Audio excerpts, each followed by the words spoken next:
previous to August, I had felt a lump in my left breast, and I had never felt it before, so I thought, well, let me see about this, you know. So I scheduled to have a mammogram done, and so I really didn't think about it anymore. Just, you know, okay, I had the mammogram done, now, you know, that's over. But while we were on vacation, I got a call that I needed to come back in, that they saw some things that they wanted to explore a little bit more in depth with some additional mammography diagnostics. So I said, well, I'm on vacation in Orange Beach, Alabama, and I'll be back in a week, so I'll schedule in when I get back. And I didn't tell my kids or my grandkids, anybody except my sister. She was rooming with me, and we are very close, so we shared that. And I tried not to think about it a whole lot because I knew the kids would pick up on the fact that, you know, something's bothering me, you know. So I just kind of placed it in a compartmental area in my brain and not to think about it right now. And so when I got back from vacation, I scheduled to go to Wadley and have the diagnostic mammography done. And as soon as they got through looking at the pictures, the radiologist came in and said, we really need to biopsy this. And I said, just one breast? And he goes, no, both. He said, there's something in both of them. So he did the biopsy that day, and I really appreciated him doing that. And he went on vacation, and then, you know, the next week I got a call from my primary care physician, and he said, Karen, it's cancer in both breasts. And I said, really? I just remember my reaction being like, really? You know, I was just not expecting it to be positive for cancer. And so I said, well, let me think about, you know, what I'm going to do. And he said, well, I have some names of some surgeons and, you know, some people that you'll want to meet with. He said, but he said, I know your daughter is pretty savvy with healthcare. In fact, all three of my kids really are. And so I said, well, it's time to tell the kids. I mean, I already know now that I have cancer, so it's time to let the kids know. And so I called my children and told them what had happened, and that you know, the next step would be to visit with a surgeon in Little Rock. I lost my mother when she was 32 years old and I was 11, but it wasn't breast cancer, it was Hodgkin's disease. But she had 3 small children at home. I mean, of course I was 11, but my brother and sister were 5 and 6. And that's all I could think about was, you know, at 32, facing a terminal diagnosis, which at that point in time, it was in 1966, it was a terminal diagnosis for Hodgkin's disease. It's not so much anymore. But all I could think about was her and how hard that must have been to know. I mean, and the treatments were just not there for, you know, for Hodgkin's disease. So I guess anytime anybody gets a cancer of any type, you always think about other family members that have maybe gone through something similar. And it was a terrible experience for my mother. I mean, it was really bad. I mean, my mother spent the last 5 months of her life in MD Anderson in Houston. And just a terrible, terrible ordeal. So that's all I could think about. But I felt like I was pretty strong to it. Now, I will tell you that if they had told me I was going to have chemo and radiation, I'm not so sure but what I'd have been all that strong. Okay, I was strong because I probably slipped by that by the skin of my teeth. You know, I mean, it really, but I would have probably had to stay with my kids longer. There would have been some more, you know, some more downtimes. I'm a lab consultant, and so one of my accounts was Carti in Little Rock, okay, which I'm very familiar with Carti and all the things that go through there. And that was another thing I thought about. I thought, I'm going to be one of them now. I'm going to be the one showing up to get my blood drawn, checking my levels. I'm going to be one of those now. I'm going to be a patient now. I'm not going to be on the other side of that counter with the lab. And so, it gives you a whole different perspective, of course. So my daughter kind of did some research and tried to figure out who we needed to see. And so we went to Dr. Abraham in Little Rock with Baptist, and we had a consultation with her. I had all my kids with me, and she talked about, what they would do, and I said, well, can you arrange to have the reconstructive surgery at the same time? So they scheduled the surgery, I think it was September the 19th, and Dr. Bauer did the reconstructive after she did her surgery part. He came in during the surgery and did the reconstructive. And the beauty of all that was when I came out, and started waking up, I don't know, I felt whole. I didn't feel like I was missing something, and to me that was a good feeling. Now, I don't think everybody thinks that reconstructive is what they should do, and I honor that. I mean, it's not for everybody, but I just felt like for me, I wanted the reconstructive part. But I'm glad it was in both breasts so that I didn't have to make a choice, and I might not have had a choice, I don't know. But for me, just take both of them. If you're going to take one, take both. And so I thought, well, they're going to take both now since they're both positive for cancer. My kids were very instrumental in my recovery and everything. I mean, my youngest daughter brought me to the hospital. Of course, it was during COVID. So she had to drop me off, and I think that nearly killed her to drop me off without going in, But it had to be done that way. They did allow my son, my son stayed with me the first night after surgery. I was only in the hospital one night, and they did allow him to stay with me that night. And then when I was dismissed from the hospital, I went to my oldest daughter's home, and they had me all set up there, everything I would possibly need. I had my own place. And I stayed at her house for 2 weeks for my recovery. And it was just so good because my kids all checked on me. They just did things for me that, of course, they knew I was struggling a little bit with it, but I really did have a very good outcome. They put drainage tubes in both breasts when you come home. And so you have to really navigate taking a shower and different things, but my oldest daughter Jessie was very good to help me with all that. And so for the 2 weeks that I had the drainage tubes in, I stayed with them. And then when the drainage tubes were able to come out, then I felt like I was ready to go home. And so I came home. I live alone, and they were a little bit worried about me, and they all offered for me to, stay with them, but I didn't feel like that was necessary, and I had such a good outcome that it kept me really positive. I did not have to have chemo. I did not have to have radiation, and I am so thankful for that.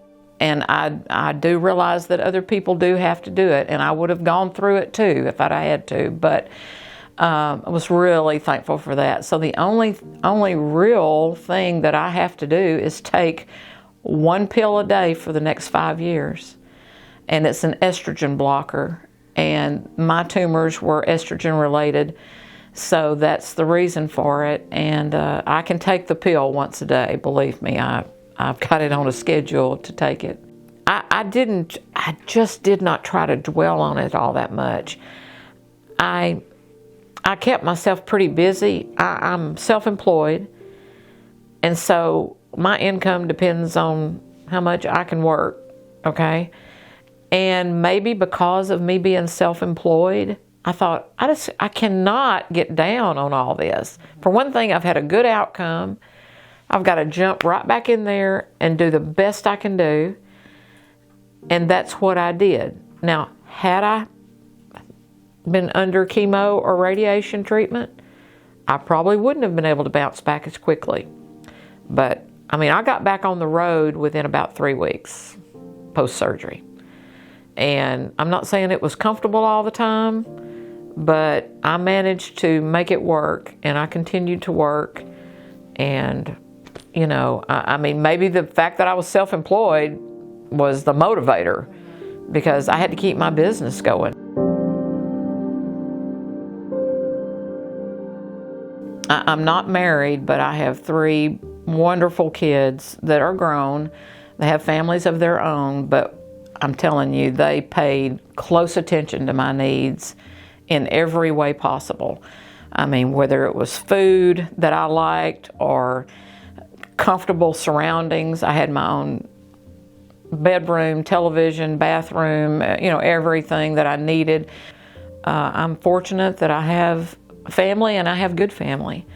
And they're mature enough to understand, you know, Mom needs me right now. So it was heartfelt in so many ways. All 3 of my kids are very straightforward. My youngest is a little bit more tender-hearted and probably would have tried to soften the blow. My son is kind of the clown of the group, and he kind of keeps things lighthearted and all. And him staying with me in the hospital that night, we just joked and laughed. And of course, I was about half crazy on meds anyway. And I'm thinking, I've got 2 daughters and a son, and my son's the one staying with me in the hospital tonight. But we had the best time. And of course, the 2 girls had family that they had to take care of, and I knew I was going home with one of the families, so I'm like, well, let's just try to spread this out among the 3 of you. So they just really were good about it. But my oldest daughter is very straightforward. And if I knew that I had cancer and I knew I had the aggressive kind, she'd have been the first one to say, Mom, it's not good. Yeah. This is what we're going to do, but this is what you're looking at, okay? So I always knew that I would get a straight answer.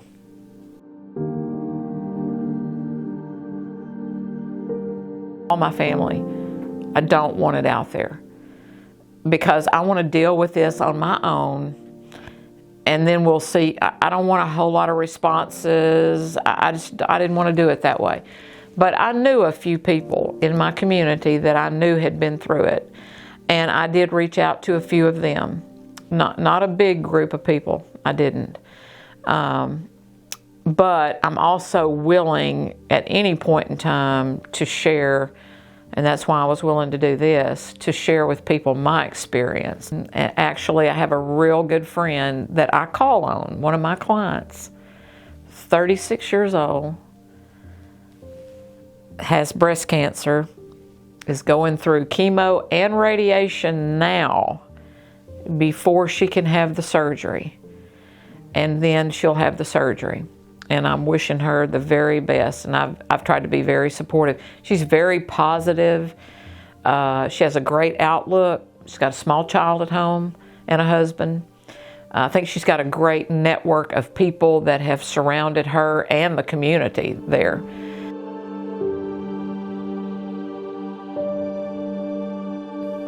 I want to kind of point to my little flip-flop here too. I wore this for a reason.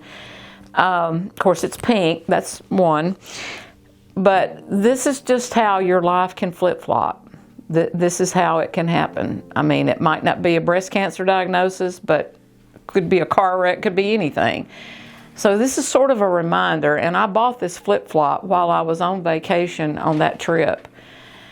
And it just kind of is a reminder also to me, I want to wear flip-flops the rest of my life. That's what I want to do. I want to live my life the best that I can. And of course, I love the beach. And so this is sort of a reminder to me to live like I'm in flip-flops every day.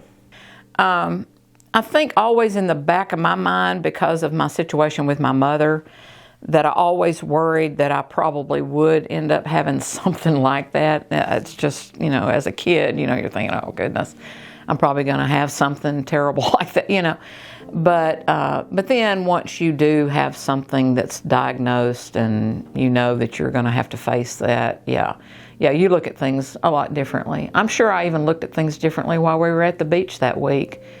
Just thinking, oh my goodness, this next year, it could be really very different for me in so many ways. I've always had a strong spiritual hold.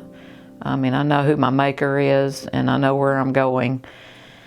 And, my sister and I talk about this a lot. We always think about death as being such a terrible thing. Well, if you're a believer, you really, if you know that you're going to heaven, it should be a good thing. But it is human nature to think, okay, I'm going to be parting from my family. I'm going to be, I'm not going to be here anymore. And so you do tend to think of those things more often.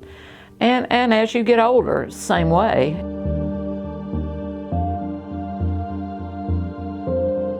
Because your body will tell you certain things. You might not know everything, but if you pay attention, you'll realize if your energy levels are down or that kind of thing is going on. And I found it on a self-examination. And I don't know what it is about those of us in healthcare. Sometimes we go against our own profession.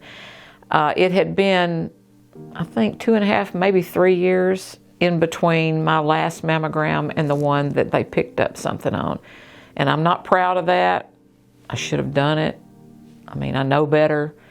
And so I would say to anyone, do pay attention. And if you're in healthcare, we all know this, okay? We tend to think, I don't think we think we're invincible, but we think of, okay, this is the patient and I'm the lab tech or I'm the x-ray tech or I'm the whatever.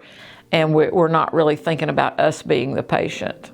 And that hit me pretty hard when I walked in Carti for the first time as a patient. Yeah. I don't have a lot of patient contact anymore since I'm a consultant. I'm mainly dealing with the lab personnel. So I'm not really dealing with patients that much, but I do recognize that even in my early years as a med tech, I might get impatient with certain things. Don't stick me in this arm, stick me in this one. I'm like, I'm the tech, I know where to stick you. You probably better listen because that patient probably has already had a bad experience and they're telling you, do not use that vein, use this one for some reason. So, and that was my immaturity at that level of my career. But you do learn things through stuff like that to listen to the patient and pay attention to what they're saying. Do your research on your surgeons. I think I had the best that Arkansas has to offer. Do your research on your facility where they practice, what hospital that they practice. Kind of know what you're dealing with. When you get that path report back, and even me as a medical professional, that path report is like reading Greek at times. It is full of, of jargon that you just might not understand.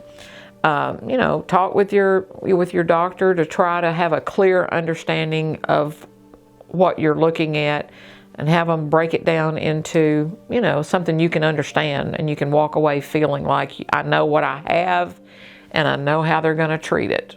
All right. Of course, prognosis is everything. What is my prognosis? So just try to stay positive. I want to tell, and I don't want to be too overconfident with it because everybody's outcome is not like this, and I do realize that. But I had to dwell on what was my circumstances, and if it helps somebody or if it encourages somebody that maybe will, have the same diagnosis that I did in a good way, then they're going to say, well, Karen got through it. she's just positive as she can be, you know. Just like my little flip-flop here. Yeah. It's a reminder that your life can flip-flop. Okay. And it's also a reminder that I want to live the rest of my life in flip-flops. I want to enjoy my life. And I can't afford to live on the beach, but I can afford to live at Suckles Lake, okay? And that's where I am until I can't be, yeah.